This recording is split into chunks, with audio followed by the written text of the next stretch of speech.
పహల్గామ్ దాడి అనంతరం పాకిస్తాన్ ఉగ్రవాదులపై భారత సైన్యం చేపట్టిన ఆపరేషన్ సింధూర్ విషయంలో కాంగ్రెస్ అగ్రనేత ప్రతిపక్ష నాయకుడు రాహుల్ గాంధీ మోదీపై తీవ్ర ఆరోపణలు చేశారు. అమెరికా అధ్యక్షుడు డొనాల్డ్ ట్రంప్ బెదిరింపులకు ప్రధాని లొంగిపోయారని విమర్శించారు. మధ్యప్రదేశ్లోని భోపాల్లో జరిగిన పార్టీ సమావేశంలో ఆయన మాట్లాడారు.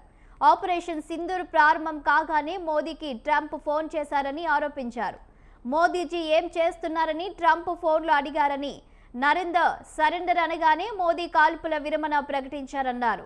ట్రంప్ ఆదేశాలను మోదీ తూచా తప్పకుండా పాటించారని విమర్శించారు. కాంగ్రెస్ గతంలో అగ్రరాజ్యాలను ధైర్యంగా ఎదుర్కొన్నదని గుర్తు చేశారు. అమెరికా బెదిరింపులను కూడా లెక్క చేయకుండా ఇందిరాగాంధీ హయాంలో 1971లో పాకిస్తాన్ను భారత్ విచ్ఛిన్నం చేసిందన్నారు.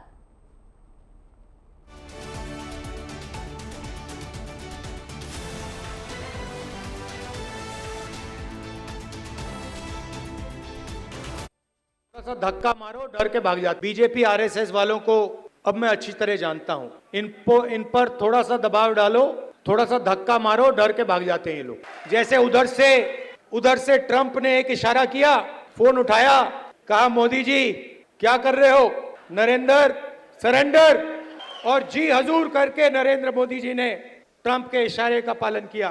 आपको एक समय याद होगा जब फोन कॉल नहीं आया था, 7th फ्लीट आई थी, 71 की लड़ाई में 7th फ्लीट आई थी, हथियार आए थे, एयरक्राफ्ट कैरियर आया था। इंदिरा गांधी जी ने कहा मुझे कुछ जो करना है मैं करूंगी। ये फर्क है, इनका कैरेक्टर है। ये सारे के सारे ऐसे हैं। आजादी के समय से सरेंडर वाली चिट्ठी लिखने की आदत है। एक सेकंड में थोड़ा सा दबाव पड़े भैया ये लो, तो ये इनका कैरेक्टर है। कांग्रेस पार्टी सरेंडर नहीं होती है। गांधी जी, जवाहरलाल नेहरू, सरदार पटेल ये सरेंडर वाले लोग नहीं हैं। ये सुपर पावर से लड़ने वाले लोग हैं। BJP RSS